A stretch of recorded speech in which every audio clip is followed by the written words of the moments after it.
kind of some time to move from one to the other. But thank you for moving the chairs around so efficiently and quickly.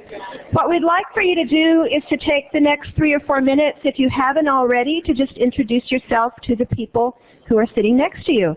But what I'd like for you to ask you to do is to not mention where you teach or what you teach. So talk about something else. Maybe what's the most recent article or book you read? Oh, she's so academic. I was going to say that I'm a great gardener and I just put in all these marigolds and geraniums, but yeah, you can talk about that too.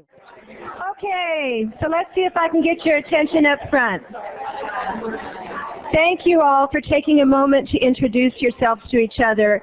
Are most of you faculty? Is there anyone who's not faculty? I know there's a couple of folks who are not faculty. So for the non-faculty folks, I'm hoping that you've spent some time in a classroom and you'll know that this sound, this wonderful sound that we just experienced, is something that helps us know that a class is really working, right? They're not just all staring at you. You know, they're not just all paralyzed with fear. They're all engaging with each other. And that's really the hope that we have, whether we're teaching in a classroom or we're teaching online, is that kind of engagement, that kind of spontaneity and social interaction that happens. So we do a particular thing at DeAnza, and we're going to talk about that today.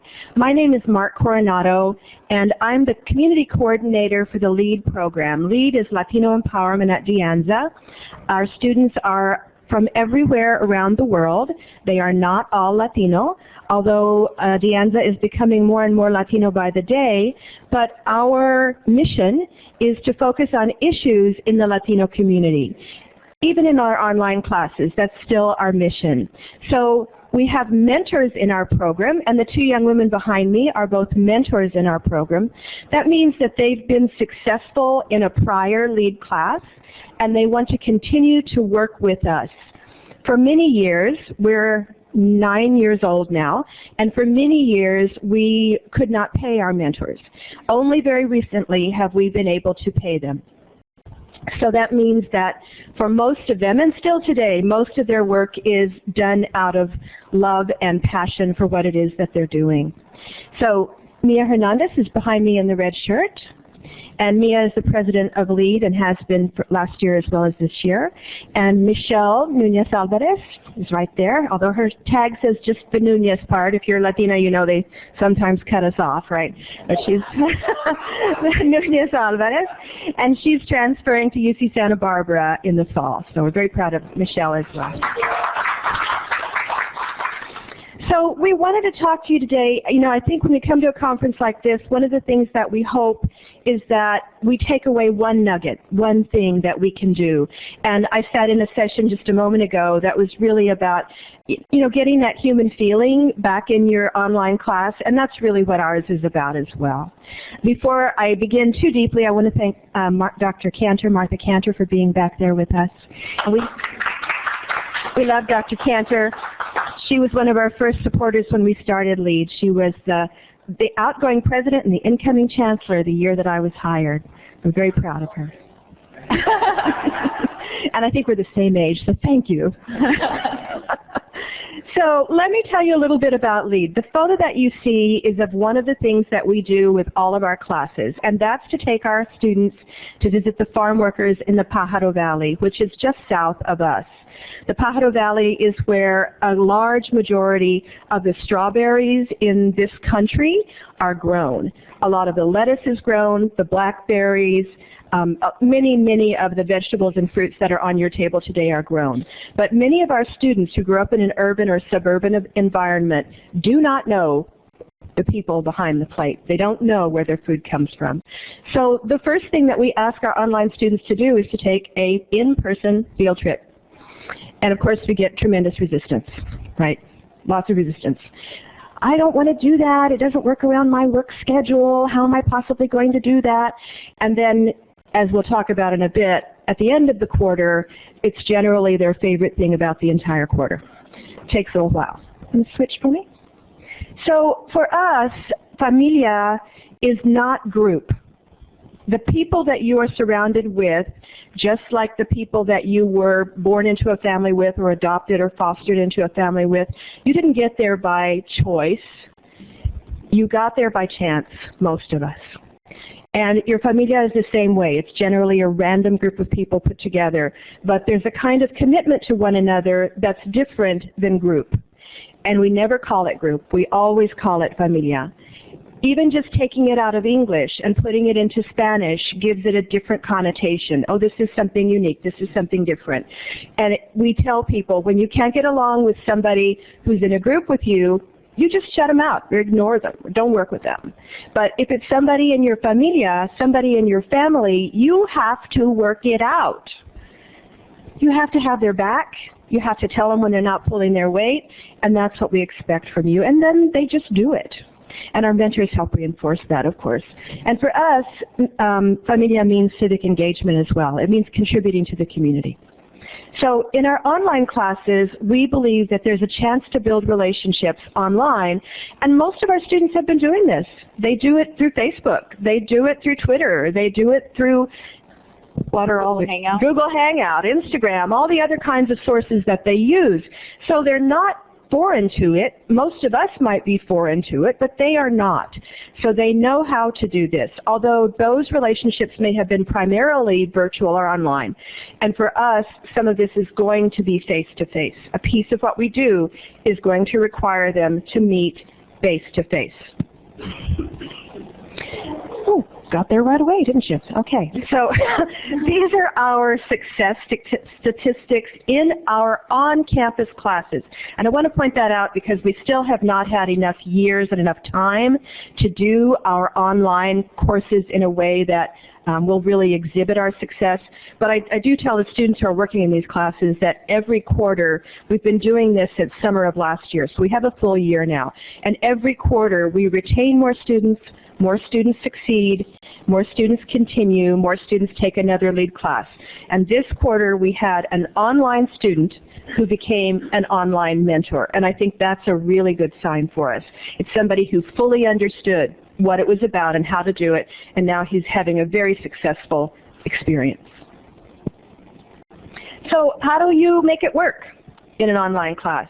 Well, we tried all kinds of different things, and the students will tell you more about some of those, but they have to share those things that good families share.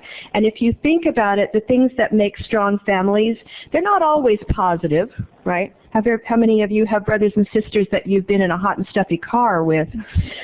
You know they're not always positive, but they are those things that build those bonds. So when you take a field trip with people and you get lost, as Michelle's familia got lost, very lost, it's also a part of building trust in each other and building a willingness to go along for the ride and stick with each other. Having food is really important, and for online students, when we ask them to meet up, and they have a meetup, either virtually, if some of them can't make it, they'll meet up virtually with those who can make it, and they just set them on the table there through Skype, and everybody else is having their coffee and donut, and the Skype person is in there with them. But food, big important piece of it. So traveling together, the car trip, the food, and then working on things, working on important work together. So they all have projects that contribute to the curriculum that they create together. And then having a guide. The mentors are crucial to our program. They are essential to our program. I don't think I could do what I do without them. For every 7 or 8 students, sometimes it's a few more than that, we have a mentor. So somebody that they can count on. And the mentors set up parallel social media pages for their students. We work on civic engagement projects. This is a particular project that we did with the farm workers from Immokalee, Florida, who came through, and we were helping them work on the penny a pound campaign. And so this takes some extra time. It's not an online activity. They have to come and actually do this in person. And if they can't do it in person, they have to contribute online in a way that would be sufficiently equivalent to what they might have done in person. For instance, finding a congressman that they wanted to write to, or putting together signing a petition that they might send out, or creating an online video or an online PowerPoint that teaches this same kind of material. So they're contributing to civic engagement online. And this is one civic engagement project. Some of you may be familiar with what Chipotle recently did about Latino rights. I don't know if anybody go to Chipotle? I mean, Chipotle fans? Okay. You're Californian, you know Chipotle. Chipotle claims to serve Mexican food. If you've ever been there, you know it's not. It's Tex-Mex food. But they call it Mexican food. And they decided that, their owner decided that since, you know, he was sitting there having a burrito and there was nothing to read, that he should put something on the cups. And so he wanted to ask authors, American authors, to write something to put on the cups. Well, he asked 200 authors. Out of them, 199 of them were not Latino or Mexican. Out of the 200 of them were not Mexican. So he didn't ask any Mexican authors. So, of course, some of us who are Mexican got pretty darn upset about that, especially those of us who teach Chicano literature. So I asked my students to read about what happened at Chipotle and to think about the tour that they'd taken about farm workers and their contribution to the food on their tables, and to take a cup, go to Chipotle and take a cup. If they couldn't go to Chipotle, like you'll see the blue cup on the right, if you couldn't go to Chipotle, just do it on a cup. But if you could go to Chipotle, like this young woman who's holding a cup, she got an employee to hold it, write one of the paragraphs or one of the poems or something that you found meaningful throughout the quarter on the cup. Talk to an employee about why it's important for them to know that Mexican people do more than pick their vegetables and clean their poultry, and that they actually are thinking, intelligent, poetic, beautiful people who contribute to the imagination of this world, and have them hold the cup for you and take the picture. So you could do this individually. Students did it individually, and these are some of their cups, which I think are wonderful.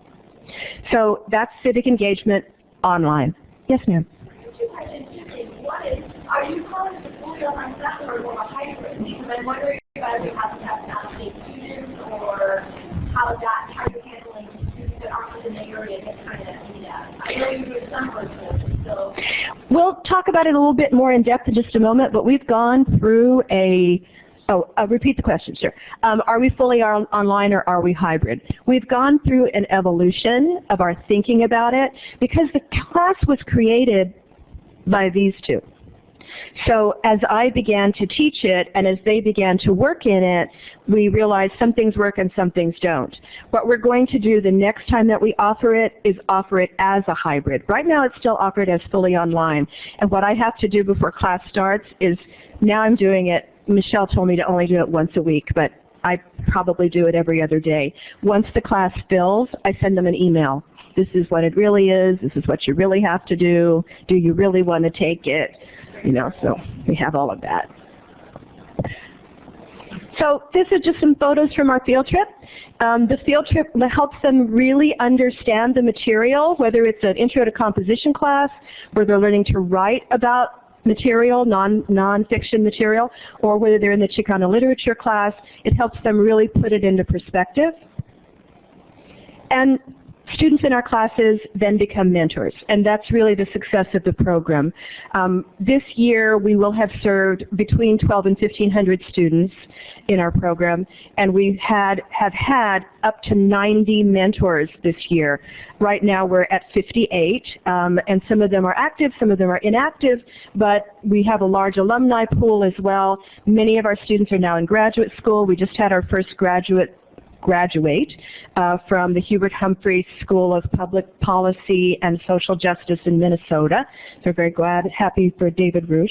And they're awarded with a teeny tiny stipend and their books for the class and as much public recognition as we can afford. So at this point I'm going to turn it over to Michelle and Mia to talk to you about what their hopes were when they designed the class and where we're going next. So hello everybody. Again, my name is Mia Hernandez. This is my second year at DeAnza, and let's see, environmental science major, 20 years old. Just reread The Fault in Our Stars for the 4th time. Wow, okay. I'm Michelle Nunez Alvarez. Let's see. Whoa, I totally forgot what you just said. But I'm an English major, and I will be starting at UC Santa Barbara in the fall, so I'm very excited for that. the last book I read for pleasure, not required for class, was The Bell Jar by Sylvia Plath, and I'm 19 years old. And so just so you all know, if at any time during our discussion, if you have any questions, just feel free to raise your hand, and it's more of a, I want to say, conversation than a presentation. So we're going to start off with kind of the origins of Familia Online.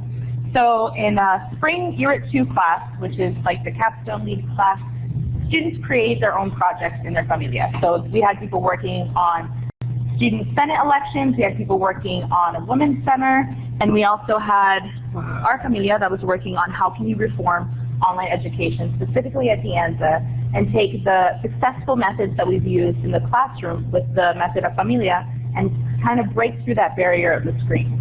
So Michelle and I were in the same familia, and we wanted to see, okay, how can, being from the Bay Area, how can we use tools that are familiar to these students and maybe teach them new tools that would be very beneficial to them. And then not only that, but how can you embed a social justice or a civic engagement thinking and critical thinking aspect to the work as well. So it's funny how Marc mentioned familia and how it collaborates and how a big part of it has to do with food and getting along. We actually were presenting our idea concept course to the president of our college, Brian Murphy, and the day before we were supposed to present in front of the senior staff and the administration, we still didn't have our project figured out. We had bits and pieces, and we were super excited about the concept, but we didn't know what we wanted to do with it. So we went, was it Pizza Hut? Yeah, we went to Pizza Hut, and our familia met, and we were just like eating, and magic happened. It was great, and the course was then born. So we tried it the very next quarter. We jumped right into it, and we had a lot of expectations or different goals. So we had 5 main goals. So one, we wanted to work collaboratively through familias, which we had seen was very successful in the in-person classes, having that support group. And like I like to say, you may not always like your familia, but you got their back. Yes, in the back. Approximately how many people are in a familia? Approximately how many people are in a familia? So 7 to 8. 7 to 8 normally. In the first summer that we did this course, it was 2 classes combined, 2 sections of the 1A. Marc, how many was that? 60 students. 60 students total, and 4 mentors. That was insane. And it was the first time we were trying this, and we kind of just dove in. So our second goal was to embed the course content into technology that was familiar to them. So different tools that they use every day. For example, college students that specifically at DeAnza, they're always kind of plugged into their Facebook and their different social media outlets, and how can we help them use those tools in an effective, collaborative way? So that was one of our goals. And we wanted to make sure that the content was embedded through those technologies to make it more interesting, challenging, interactive, and just to bring a level of fun to the class. Not just because this is a GE requirement, but what else can they get personally out of it? So we wanted to teach each other to use new technologies and to make online learning more interactive and collaborative, as I stated. So the very first quarter, we tried out some new technologies, and we taught students how to use them. For example, have any of you used Google Hangout before? It's really awesome. I think it's super cool. You can collaborate with text, with Google Docs, with video, with mic, and if people are on their iPhones, they can connect from on their work break. So I found it very awesome to teach our familias how to use these new tools that they hadn't heard of or haven't used. Also, we taught them how to use Prezi and not to do death by PowerPoint, which I hope you guys don't get too tired. Fourthly, create provocative discussion questions that students can answer in many ways through the forum. So we wanted to kind of simulate the beauty that happens in online classes, or excuse me, in in-person classes when you have a classroom discussion. So Michelle said something, and I'm like, yes, but I really don't agree with what you just said, and my thoughts are actually this. And a lot of the times in online forums, I don't know if you've noticed this in your experience, but a professor will post the discussion question, and everybody just responds to the original post. There's no acknowledgement of the previous classmate in front of them.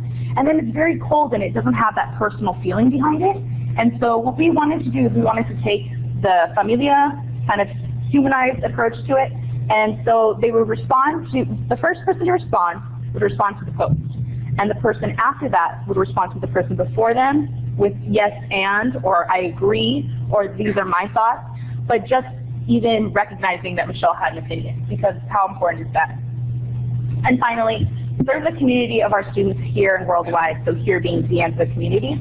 by publishing our work on the Catalyst site, which is our online learning platform, and other social media sites such as Prezi, YouTube, Facebook, etc. So just the value of making knowledge for everyone. Yes? Is there something that is a system that's actually secure within the school system, or is that also in media? Is the content secure within a system through the school? Yes, it's through Catalyst, which is an online learning platform that's provided by our Foothill DeAnza school district. Yeah. When you have to use Google Hangouts, is there any concern about privacy, or just Google is not the school? Right. Not getting the information. So is there privacy concerns when using tools like Google Hangout for the students? What do you think? I think so. No, I don't think a lot of students really, I don't think they even think of that. Well, I mean, there's the option, first of all, you only grant access to share the documents that you would like to share. Yeah. So for example, Michelle types up discussion questions that she wants to share with the familia. She would then just drop it in there and we would just look at that document. Also, if I don't want to use my webcam, I don't need to have my webcam on. I could just do audio. Or if I don't have either one of those capabilities, I can still join the Google Hangout to collaborate with my familia, but I can do it through message. So I can hear what everybody is doing and I can see what everybody is typing and whatnot. But then I can then add my comments, which is pretty cool as well. And like I said, it's mobile. There's also, We tried CCC Confer, and because we're on the quarter system, it took the full quarter system to figure out how to use it. So we couldn't actually use it. Yeah, CCC Confer was a bit challenging to use, especially under short circumstances. Yes. Can you also serve like login with a Google site, so Google, Facebook, Twitter, or anything? It's only the people that are interested. yeah, so we'll probably get into that more with that on Facebook, but you know how Facebook has the group feature, and you could put that as secret, so only the members within the group can see the posts and what goes on that particular page. Yeah, so the question was, is the material that's made public online through social media made available to everybody online or specific familia members? And the response was that you can add privacy settings to see who can view what material. There's a problem for the school and regarding their students using a certified public tool. Right. Because the school should be providing this. The school, so the question was, is there concern from the school for students using third-party programs? I don't know, April, is there any concern that we use Facebook and Google Hangout?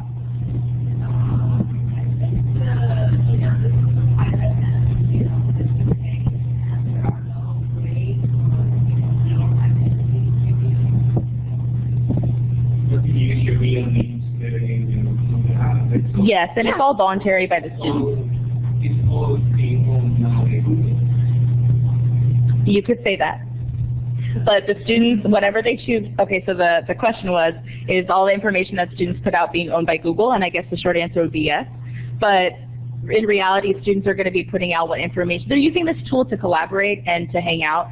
So they're not broadcasting their Google Hangout straight to YouTube right away. That is an option, but that's not what they're doing right from the get-go. They're using it to collaborate, like, hey, what did you think about that post? What did you think about that video? Or what Marc said even makes sense? You know, different things like that. And so in reality, what students are choosing to put out is just kind of their questions and their ideas for the course. So I don't necessarily think privacy is that big of a concern. I think it's also an issue to address, though. They're talking about it. Yeah. Yes. Right, exactly. Yeah, exactly. Most of them are just talking about the curriculum, and well, there is like other talk, because that's what we do try to, we try to get the students to talk about beyond what's going on in the classroom, kind of get to know each other, because we do want to form that sense of community. But I don't think I would tell someone I don't know, hey, you know what I mean, like my private life. And then also I think you could probably create an email account that if you don't feel comfortable enough releasing all your identity, like your first name, last name, you can create something with an abbreviation, a kind of alias that would work for you. I mean, and also on Facebook, if you're working like in a familia and you're in a Facebook group, I don't need to be friends with my mentor to be in this Facebook group. Yeah. They can invite me by email. So I'm not sharing all my personal, you know, weekend escapades. So. Yes. And I understand your intention is what the discussions that they have in the Hangout or Instagram or whatever they do with social media, they're not graded on that participation. No, no. And the question was, are students graded on the discussions that happen outside of the Catalyst site on social media platforms? And the answer is no. They are, at the end of the quarter, given a familia, not in the online class, but in our in-person classes, they're giving familia collaboration kind of scores, like so points exactly. So how do they, what's the word? Participate? Yeah, how did they interact with each other if they did, and we kind of, sometimes we ask for proof, like a picture of all of them getting together just to make sure that they collaborated and that they worked together in whatever different project we have. Exactly, but the tools that they use to collaborate outside of the course, that's totally up to them. They're not graded on if they use Twitter or if they don't. Or and I think if we did do that, it would take away that sense of wanting to create relationships in a genuine way, because we genuinely want them to create these relationships. Because I think an important aspect of college is, you know, trying to make those lifelong friends that you can network with, and, you know, you can invite them over to barbecues when you have kids and all that good stuff. But yeah, and then it goes back to our value of you can learn as much from the person sitting next to you as you can from the person at the front of the room. Yeah. So kind of going back to our expectations, actually one of our expectations was bio introductions. Yeah, so this was kind of like one of my favorite parts, because it's kind of like I get to know the students that I'll be working with. So for the Catalyst site, Marc usually posts and she says, okay, well, this is introduce yourselves, post a picture, kind of, you know, you can state a few kind of, you know, school things like, okay, my major is this, and I hope to become this, and I plan to go to this school or whatever. But also just like beyond what's that. Like, what's your hobbies, what color, what favorite color, what's your favorite color? Oh my God, I can't talk. What do you favorite watch on Netflix? Exactly. So it's just kind of like to, okay, well, what's beyond just the screen, you know? And we had a really positive outcome on that. So here we have, where is it? It says, hello all, I'm Frank. This is my second quarter at DeAnza, and I take classes both on and off campus. However, this is my first online class. I'm in a criminal justice major, and I hope to work in the forensic field someday. Aside from being in school, I work 2 part-time jobs. I work for the LGBTQ Youth Center and also at Pete's Coffee. When time permits, I enjoy binge watching shows on Netflix, mountain biking, baking, and sleeping. And so then Marc goes in and she comments, oh, I like binge watching too. What do you watch? So it's just kind of like, okay, let's get this communication started. And they'll post back. Sometimes they don't, sometimes they do. But we definitely try to encourage that. And it's cool to see the diversity of our students. For example, down here, they mentioned that they are an expecting parent. And so one of the mentors comes and she comments saying that congratulations on expecting your first child. Best job in the world is being a parent. So it's, you know, personal connections that are being formed while you're doing academic work. Although it might look like Facebook business channels. Yeah, so it's organized into forums and threads, and Marc right here is responding to someone who is responding to the original post. So then it's all kind of layered down throughout the discussion.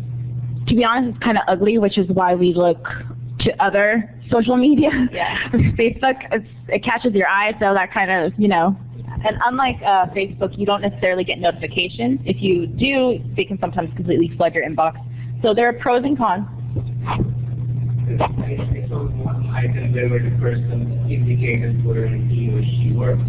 Uh-huh. So these all the participants are non-criminal types. This would all feel very badly if one turns out to be a stalker. Well, if they just in class, it would be the same thing. Yeah. I feel like that's typical to any college experience. Anything you say in a classroom, who do you know who you're in class with? So I mean, there's some people I talk to in class, and they're just like, oh, well, where do you work? And I just tell them, I really hope they don't become stalkers, but you know, it kind of happens, and I feel like in that way, then you wouldn't be able to talk with anybody in your class if you're afraid of them becoming a stalker. Exactly. Yeah. I'd be concerned. So, moving on. An expectation we had, because at DeAnza specifically, most of our online students are actually also taking, if not the majority of their classes in person, but also classes in person, if that makes sense. So we actually have less students that are completely online than we have students that take classes both in order to take more. 90-something%? Yeah. 90-something. Sure. So when we first started that summer with the big group of students, we thought, okay, how are we going to organize this many students to actually even get to know one another? So because it was our summer session is 6 weeks, it's very fast. And we thought it would be a good idea to do zip code collaboration. So you don't need to give out your personal address. You don't need to give out your apartment number. Just give us your zip code and your bio. And then Marc will work with the mentors, and we created familias based on the zip code. Also, a mentor in a similar area was paired with that familia. So in concept, you think this would work wonderfully. In reality, it didn't. Location had nothing to do with the collaborative success, honestly. It was, as you see in any classroom, it was personality. So I think, like Michelle said, just the connections right off the bat. Yeah, exactly. And also, we had one student, there was a question earlier about students who are out of state or like out of the area. We actually had one student who drove all the way from LA, and we didn't know until she actually met up with the mentor at the coffee shop or wherever this mentor, who was it, Jennifer? Yeah, she was like, yeah, I just drove from LA, and everyone was like, wait, what? And one of my familia members in winter quarter in the online class was driving up like every week to meet with us, and I had no idea she was from LA. She didn't state that. There was no statement on her. I was friends with her on Facebook. There was nothing. I had no idea. And she was just taking a supplementary class at DeAnza, and I was like, well, this is crazy. And she showed up at one of our events, and she's like, I'm not sure if I'm going to make it because I couldn't catch a flight. And I'm like, from where? Are you on vacation? And she says, no, I go to school in LA. And I'm like, well, this is like week 10 out of 12, and I just found this out. So it's quite interesting the type of students you have. Another noteworthy point, a lot of the times during summer session, you have students taking online classes because they're working or traveling. The very first summer we did this, we had a lot of students that were out of the country. They were overseas. And they still collaborated. Yeah, one guy was in Japan. One guy was in Japan. And they still could collaborate on Facebook because of the way that it's laid out. So this is a map kind of showing you how we would do it. So for example, if we had people who lived over here near Union, we would group them together. And then, I don't know where Cupertino is in relation to this, but Cupertino, yeah, Sunnyvale, you got it. So, but like you said, that wasn't as successful as we thought it would be. All right, mentors and familia. Favorite part. Best part of it all. So, mentors. I started, when did I start? Oh gosh, spring. Winter 2012? 2012? Okay, that's a long time. And when I walked into this class, I had no idea. Like, I just added Marc Coronado that same day, and I had no idea what to expect. And then one of my friends recommended it last minute, and then I was just like, whoa, what did I get myself into, like, the first 3 days? And, I was so used to just working by myself. Just any class that you walk in, you just sit down. Sometimes you don't even meet the people around you. And I was just like, I didn't know what to expect. Like, by the second or third day, we were in groups already, and I was like, I don't like people. I don't want to talk to you. You're just gonna, bring down my grade, and so I was just like, okay, I'm just gonna give this a shot. So I really. Oh, can you guys hear me? Sorry. I stood through it, and I ended up loving it so much that I wanted to become a mentor. So I became a shadow mentor the following quarter, and I was like, okay, I know I want to mentor. Like, this is home. Like, I no longer had to go to my car during my gaps and just hang in there in the hot sun. And, I didn't have any friends because I was just, I don't know, I would just get food, go to my car, and that's it, not talk to really anybody. Yeah, because for me, I went into college thinking I'm doing this for myself, and there's just me, and it's a competition. And so that's something that we really try to take away in familias, is that it's not competition. We're a support group, and we support each other. If we support each other, we will all succeed. Like, why wouldn't you want to see someone else succeed? Yeah, we definitely stress collaboration and not competition. And so much of if you think of the word group, like a work group in some sort of, I guess, professional setting, a lot of the times you're each pitching ideas, and one person is going to, quote, win over the other person. It's a very different setting than what you have in familia or a support group. Even support group is similar, but not the same. So it's a different kind of atmosphere. Yeah, and so each mentor works differently. Obviously, we're all different in every way possible. The way I like to do it is I usually create a Facebook page. So I kind of start off and I say, to help us get all familiar with each other, we'll do a little about yourself forum like you guys kind of did on Catalyst. Feel free to just copy and paste if that's what you wish.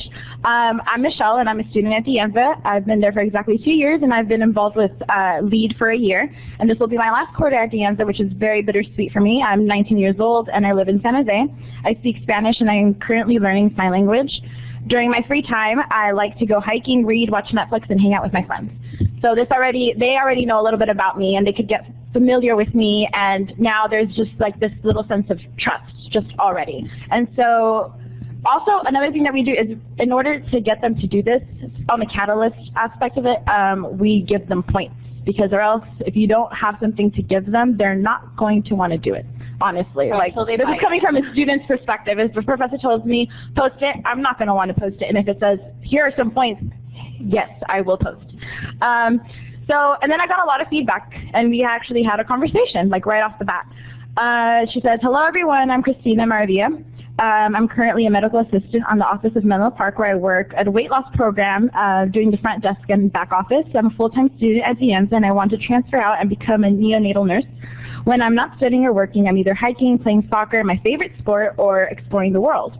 And so then I comment back, and then I say, "Hi Christina, I love to hike too. Where do you usually go?"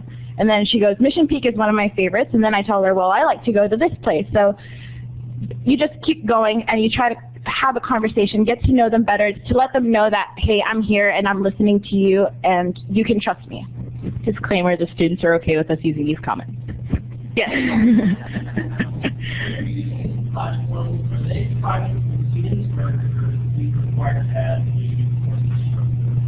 I add the course instructor, because usually when we're planning something, like if it's a project or an essay and they post and they say they have a question about something, Marc is able to give them feedback as well before they submit it, and therefore they'll know what they're getting into, and like, okay, I need to improve this, or I should change this before they submit something, which will have a better outcome because they learn something and they get a good grade out of it. You know what I mean? Stay out of it, except for that. If they're going in the wrong direction and I can tell them, try this instead, then I jump in. Yeah. Try to stay out of it and do that there. And at the end of the evaluation, for evaluation, many of them said, "I really appreciate your quick attention today." Yeah. So the question was, are students required to add the course instructor onto the Facebook pages? And the answer was, it's depending on the mentor. We like to keep the professors, or Marc, Coronado, we like to keep them in the loop just so students have quick feedback and they can know what's going on. A lot of students post their documents, and so they can get almost immediate response depending on the day. Also, like I mentioned earlier, you don't need to be friends with the people that you're in the Facebook group with on Facebook. So, for example, if people don't want their professor to see their Facebook page, it's not a big deal. You're just in the same Facebook group. On another level, if they have a question that they're not comfortable asking to the entire group, they can message you. Also, Facebook has another setting where you can make the group secret, so no one else besides the people who are in the group can see anything that you're posting or whatever it is. So I usually do it that way. I usually keep it secret, and I send out an email during, I think it's like the week before class starts, and I tell them to please add me on Facebook. I give them my email, all my contact information, and then therefore I go and look for them on Facebook and I add them, so it's already immediately a secret within the group. Yes?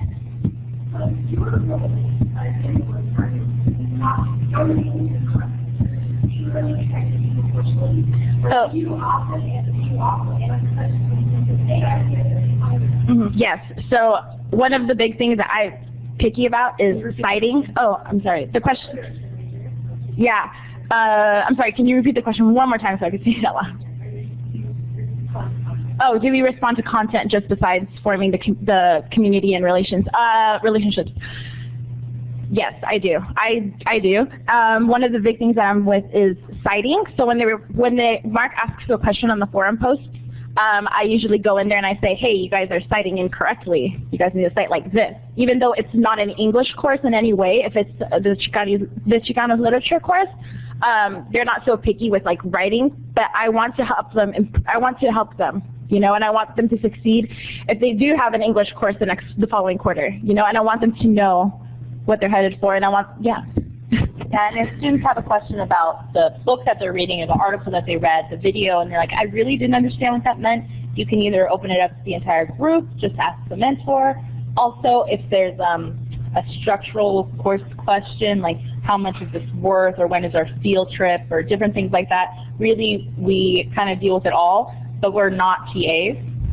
We are not somebody, we can help them with, hey, you know, it's supposed to be formatted like this, but we don't necessarily correct grammar and everything unless they come, they're like, could you help me with my paper? But as mentors, that's not our role as a TA.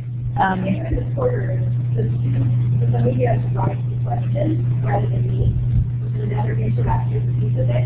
So that's what she's telling us now, the second post down here is how to ask the question. Yes, in the back. What if a student doesn't have Facebook or, I don't know what questions already asked, but how can they be a part of the group, or can they be a part of the group? So they can be part of the circle. Okay, so I have one student. Before I didn't have a Facebook. Before I started LEAD, I did not like social media, and then I realized that this is the best way, this is the best tool for me to help these students. And I do get a lot of students who are like, oh, I don't have Facebook. And I'm like, well, if you're going to work with me, you're going to make a Facebook. I tell them you don't have to friend anyone else. Just create a Facebook that you could check at least maybe once a day, once every 2 days, so that you can stay in the loop. You don't have to friend anyone else, just as long as I'm able to add you to the group and you can get my stuff. Other mentors do it differently. One of our other mentors, Jennifer, she'll be like, okay, that's fine. I'm just going to email you everything. So it's just depending on how the mentor works with the student and the relationship they have. I have had a student who didn't have a Facebook, and then I told her, I was like, I'm going to have to require you to have a Facebook so you can stay in the loop. And she created one. She didn't friend anyone. She deleted it right after the quarter ended, and it wasn't such a big deal. So yeah, what makes it harder when you have an email collaboration is that other students, if all but one member of your familia is on Facebook, you don't want the one familia to feel left out. They still want to have that community aspect and know what's going on and what people are collaborating on. But at the same time, you want to accommodate them. So it's a balancing act for sure. Previously, I've tried the whole emailing that one student. It doesn't work. But if the consensus is we don't want to use Facebook, we don't want to use Twitter, you know, we don't want to use any of that, then we use a free app called GroupMe, which is a group text messaging app. And even if you don't have a smartphone, you can still get the SMS messages to your phone. And then they're a bit lengthy in regards to messages because I'll be like, this is coming up, this is the reading, any questions? And then you have to collaborate back and forth. But there are ways to go around that if students absolutely don't want to use Facebook. And I've had people before who just don't want to for whatever reason. GroupMe, so it's GROUPME, one word. Yeah, GroupMe. And so I have to tell you guys, you're both fantastic. And I hope you think about becoming teachers because you're already on your way to being. It's a great presentation. oh, thanks. I feel good. I'm really inspired by you because you guys are like, you just finished the last semester and thinking, okay, maybe I can offer them like a 180 class or something to be able to have a mentor the next students. But you're really inspiring me. Thank you. And we were actually in it before there was any money. There was any money involved. We actually just volunteer and yeah, exactly. We just like doing it, and then you know that was kind of just like a bonus, and it's just like, oh hey, like you know, that's cool. Yeah, so it's pretty neat.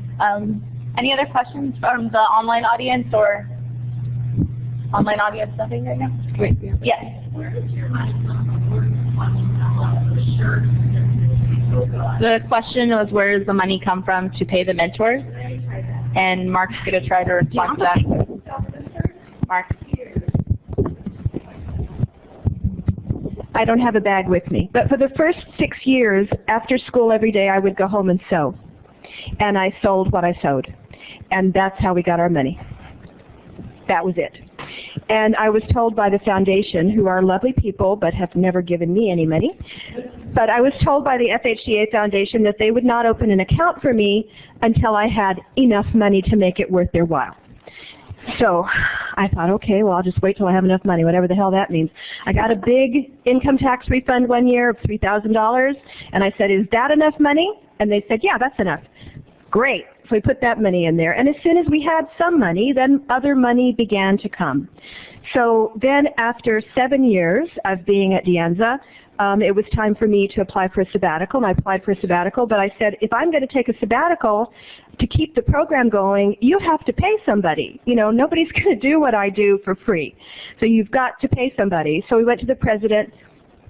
The academic vice president decided to give us a tiny amount of money a quarter, and so I was able to get someone to do it. Now I have to say, all 3 of those quarters, the individuals who took my place, those 3 quarters, returned the money that they got that quarter to the program, which I think just really speaks highly of those faculty. We made sure they all had mentors in their classrooms, and they were all fully supported as much as they could be. This year, we finally got a request from the Castellano Family Foundation, which is in our neighborhood, to apply for a grant. So now we will have another tiny grant, we hope. We're applying for it. But we run on a shoestring. 2 years ago, we could never get funding from our Student Senate, and our Student Senate actually has a lot of money. They get money from a flea market, which, you know, brings them over $1 million a year. I think this year they have $1.3 million. Yeah, they just raised the student budget for $1.4 million, and that's allocated to student success programs and to different student programs such as LEAD or supporting environmental education at DeAnza. So it was quite ridiculous at first that we didn't have their support. But because we are fighters for social justice, we were not popular among the Student Senate. Which is kind of ironic, but you know, so I wasn't going to appeal for money anymore because I'd continually been turned down. But the students themselves said, "We'll go ask for it," and I said, "Okay, more power to you." So they went in there and they asked for it and they got it. And then once you're in their stream, it's like then you're doing okay. It takes about, I don't want to, you know, bust anybody's bubble, but it takes about $50,000 a year to run the program. That's the truth of it. Because we buy their books for the courses that they mentor in. We buy their t-shirts, we pay for their field trips, and we give them, which is a pittance in my mind, $400 a quarter for all of this work that they do. So it takes about that much. This year we had about 1,200 students that we served, and like I said, we had over 50 active mentors, and this quarter we had 31 mentors. We have 7 faculty. So it's a big program, but it's not, you know, I always think of it more as a pedagogy than a program, because a student doesn't have to enter at a particular point, and they don't even know they're in LEAD until they're in our classroom. It's like, surprise, here you are. And some of them leave, you know, it's like, what? No, I'm out of here. But most of them stay. So it's a costly program, but it can be done, and it can be done on nothing, which we've seen. We should have started today by thanking Lori Rank for even bringing us here, because we submitted a proposal. I knew these guys were fantastic, and I wanted you to hear them, but we couldn't afford to come. And Lori said, we can give you some money to go. Thank you, Lori.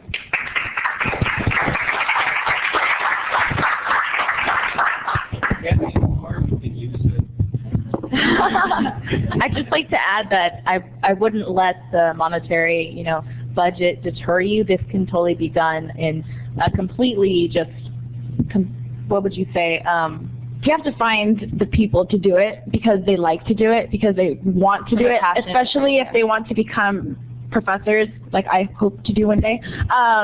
You have to find those people, and it's not easy. You will find some mentors who are not fit for the job. They try it out, and they're just not fit, and it's okay. It happens. Not everything is going to be 100% perfect. And as Mia, Mark, and I, we've tried different ways to make this work, and it hasn't been successful in some parts, and it has in others. And so we just try to find ways to improve that. So also, I wouldn't make the mistake of mentors do not need to be crazy, outspoken students who always have an opinion. We have many students who lead by example, and they've had some of the most successful familias. Our mentor, Esteban, who was our mentor for the class in which we created this course, he was a very mellow, laid-back guy. He wasn't the one always talking in front of the class. He didn't feel comfortable doing that. He was someone who really just listened to what you had to say and brought a different point of view. And so I think if you're trying to implement something like this, there are many ways to make it your own. I was taught to look for nice students. There don't have to be of the straight A students. They just have to be really nice people. So they just have to be really nice people is what Marc says for the online people. Also, another side note, a lot of these students, Marc sends out emails to them before the quarter starts, and so they already kind of know what they're headed in for. They know what's going on and what to expect, like the required field trip. If they decide, okay, well, this doesn't really work with my schedule, they could drop the class. It's not a big deal. But there are some people who are like, hey, this is interesting, and I think I could make time for it. And so they know what they're headed in for, and they know the tools. We tell them in the syllabus, and we mentors email them individually too, and kind of give them like, hey, here's a heads up. This is what's coming for you, and there you go. So where are we going? We're continuing familia organizing. We're changing the way the structures are kind of set up. It's been random this past quarter. We had 4 mentors, and we just numbered 1, 2, 3, 4 down the roster. That was it. It worked really well, actually. Yeah. We also are continuing the familia relationship through the online collaboration inside and outside of the classroom. Civic engagement through the field trip and different ways to critically look at the world around you. For example, I mean, our college students, they probably go to Chipotle all the time, but how many times do they think about the story behind what's on their cups? Probably not. Yeah, so exactly. We're writing a book this summer to tell the narratives of the children of the migrant workers. And the students in the ERIT 1A will be writing that and putting together the photography and the narrative, and it'll be used as civic engagement and also material in other classes in the future. Again, we're continuing the use of online tools and teaching students how to use it on campus. Previously, in previous quarters, we actually set up tutorials and mini workshops through our Student Success Center on campus, and we taught people how to use Prezi, Google Hangouts, and Facebook in a collaborative way. So we continued it outside of the reach of LEAD. And also the continued use of LEAD mentors. Okay, so this is Jennifer right in the center there. She's one of our mentors. How many kids does she have? Two. She has 2 babies. She's with us, and she goes to school, what I believe is full-time. And she's still in the program, and she loves it. She brings her kids along with all our field trips. And this particular time, she didn't bring them because they were sick. But she usually always brings them along. Usually if we have like meetups or whatever, she'll bring them. Like, we're totally open. We love food, and so we always encourage food in the classroom. We're in the classroom setting, we encourage food. It's a big thing. Here we went to Gizditch Ranch, and here we went to go hear the farm workers who pick strawberries, and we picked with them as well, and we heard their stories and their backgrounds and where they came from and all the struggles that they've been through. So one of the things we give them texts that are similar to this, kind of telling the stories of, these people behind the plate. And finally, when they go to this field trip, they're kind of like, why am I here? Like, what is this? Like, this is just a waste of my gas. And then at the end of the quarter, when they reflect back and they're like, well, what did you like about it and what didn't you? I loved the field trip. That was the best part. Don't take it away, because we want their feedback to help mold our course. And so we find out what didn't work for them and what does. And the field trip, although at first it's kind of seen down upon, in the end it's like, dude, this was amazing. It was a life-changing experience. They're open-minded, and it also helps for their essays when they go in and have to write about it. It helps them totally deconstruct and kind of wrap their ideas around their field trip and then relate it to the text. And on a personal level, for both our Chicano Lit Online and our ERIT 1A Online, before the field trip, we set up picnics for the class, and we met right across the street from DeAnza at the park, and we had a picnic, and it was a potluck, and students just got to meet their familia, and if they hadn't already, and they also got to know one another and different familias and students in the class, and I think it was very successful to just see who you've been talking to on these forums. And so from the park, then students will carpool down. This is actually in Watsonville, so from Cupertino to Watsonville. How long? I think it's about an hour drive, and the road is getting lost. The road there is kind of tricky because it's not like on a set road, like a big road. You kind of go into these small little roads, and there's no really street names for them, and it's just kind of, the GPS coordinates. GPS does not work in this area. Therefore, we got lost for, I think, I would say a good hour. Yeah, and we were in this big caravan. I want to say it was like 8 or 9 cars. And so we're all lost, and Michelle's here. Were you in the front? I was in the front until someone decided to take the initiative and was like, I am going to figure this out. This girl was determined. Michelle found a little driveway, and we were like, okay, guys, we got out of the car, and we're like, pull in, go, drive. So we got out of the car. We all figured out like where we were going. Yeah. And we were late at this point, but honestly, it was such a great collaborative. People were moment. laughing. It was a standout moment of that field trip, Yeah. actually. And we made it work, and it was awesome. It was really funny seeing when you drive down the street, and then they would make a right turn, the person in front would make a right turn, and you would just see all these other cars make a right turn to like come over to the next lane. It was really funny. Do you want to go next? Okay. So where are we going next? Like I said, we're continuing organizing the familias Randomly, because without even planning, it turned out pretty cool. We're focusing on the collaborative projects, requiring the civic engagement with field trips and familia meetups, using online social media tools and school-based platforms, so you know, the Facebook Catalyst or GroupMe, whatever you want to use to keep the communication in and outside of the classroom, counting on the leadership of effective mentors and standout students. So they are really stepping up, and they have great forum responses week after week. It's amazing to see that the atmosphere that the mentors set, because by week 6 out of 12, halfway throughout the quarter, students are replying to other students, giving them feedback. Hey, you know, you forgot your MLA formatting. This is how you do it.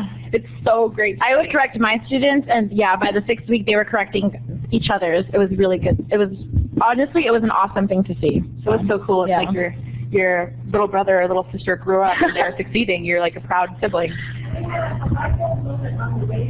Yeah, on the drive down. I was thinking, why have I never, asked for a hybrid class? In the class, Yes, I've always asked for distance learning. Why have I never asked for hybrid? And in hybrid, use what people are calling the flipped classroom, so that they could use their hybrid time as their familia meeting time. So when they were setting up their schedule, they would know, okay, Thursday at 1:30, that's that class, that's when we meet, and I'll be there if they want me to, but really it's for the familias to meet, and they would know that time. So that would actually probably serve us even better. So I'm going to go in and change my schedule for winter and spring, and we'll ask for them as hybrid, because it just makes so much more sense. I feel like that would also help a lot with the retention rate of our class, because the students enroll in this course preparing to meet, Thursdays 1:30 to 3:30. We don't need to meet every Thursday, but when we do, they already have that time set aside. So I thought that was just like the coolest idea, and it's taken us a year to come up with these light bulbs, but I'm very excited for that. I think it will play out beautifully, and well, like we said, we're still playing with it. We're figuring out the pros and cons and molding it into what fits for everyone and all that good stuff. We're almost just about done, but are there any questions from either the remaining audience or the online audience? Any last comments? What are some takeaways that you'll be bringing back to either your campus or to one another? Anybody?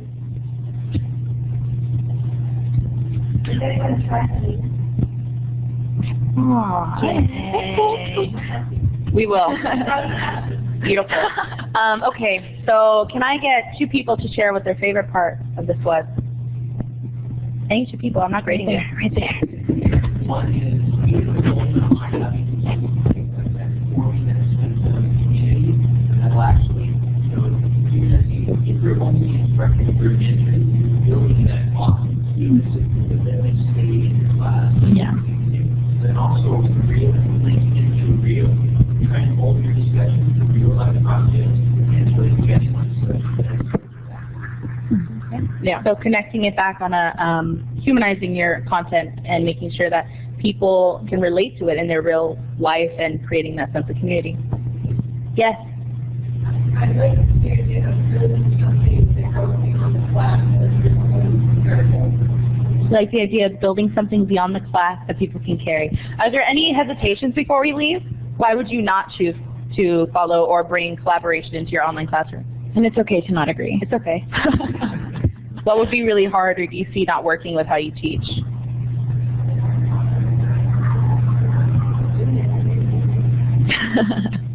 All right, well, thank you so much.